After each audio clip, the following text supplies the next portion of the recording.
Des roues vissées au sol, de la mousse dans les réacteurs. Bienvenue à la base aérienne de Drachenbronn, au nord de l'Alsace. Ici, pas de piste d'atterrissage, pas de tour de contrôle. La nature a repris ses droits. Et pourtant, qui pourrait imaginer que sous ces cloches rouillées se cache un lieu inédit et secret de la défense? À 24 mètres de profondeur, des kilomètres de galeries souterraines se déploient. Un réseau tentaculaire au cœur d'une fortification creusée dans le massif du Horwald, dans les contreforts des Vosges du Nord. Ici, ce sont les pierres qui parlent. Embarquez pour une visite hors du commun.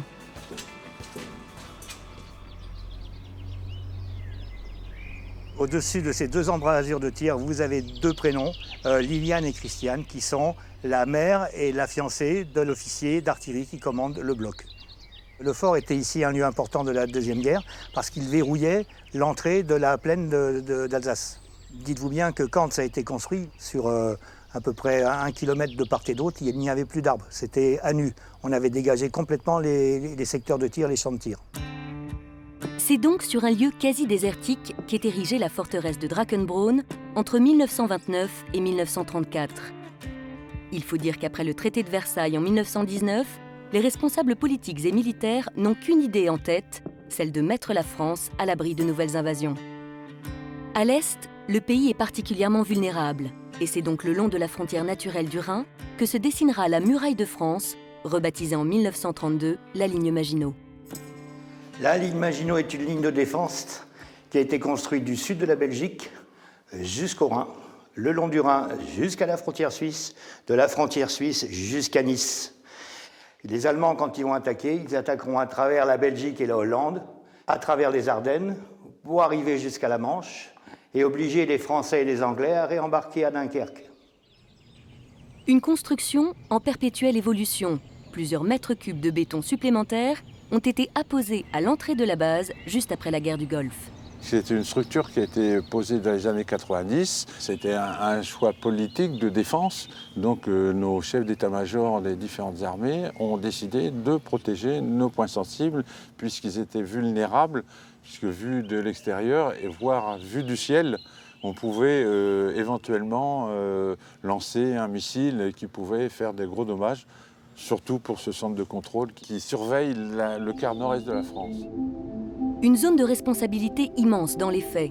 Sur les quelques 10 000 avions qui survolent la France chaque jour, plus de 8 000 transitent à un moment de leur vol dans la zone contrôlée par Drachenbronn.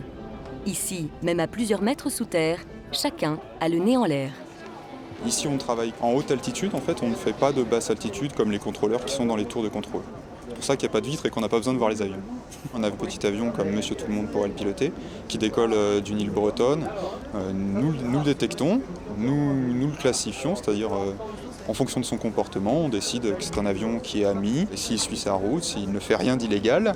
Et nous diffusons comme ça une sorte de situation de tous les avions au-dessus de la France en permanence, au profit de l'État français, mais aussi au profit des États alliés. Au total, 200 personnes travaillent au quotidien dans ce site exceptionnel, classé aux normes OTAN et européennes. Parmi les 8 km de galeries souterraines, certaines sont peu empruntées. On y croise des chauves-souris, quelques loirs, des grenouilles et, paraît-il, quelques fantômes.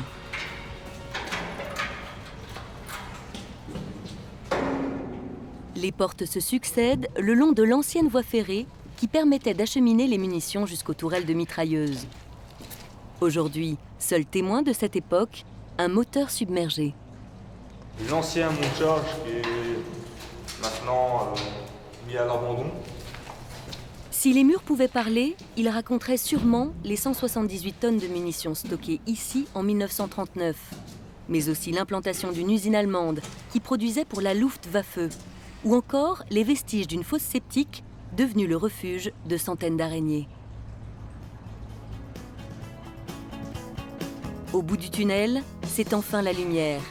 Et si la devise des équipages de la ligne Maginot était « On ne passe pas », celle de la base, en souvenir, reste « On n'oublie pas ».